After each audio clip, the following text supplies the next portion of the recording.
I'm sure you've heard the news. Fashion is tough, but starting over, that's a whole new level.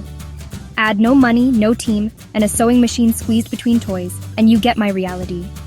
But hey, this is where the real magic happens. Hi, I'm Loveth Christmas, founder of Jolie Stitch, an Afro-Urban ready-to-wear brand here in Nigeria. 5 years ago, I dove into fashion, designing, tailoring, even running a brick-and-mortar business. But then, life threw me a curveball. Money dried up, support faded, and I had to shut it all down. It stung, a lot. But you know what? I realized starting over isn't the end of the story. It's just a new chapter. So now I'm building my brand back up, right from my kids' room. One sewing machine, scraps of fabric, and a whole lot of hope. No fancy team, no investors, just me, my kids' toys, and a stubborn dream. If you're a designer, tailor, or just hustling to get your business off the ground, especially here in Nigeria or Africa, you're in the right place. This channel is all about the wins, the flops, and the honest truth.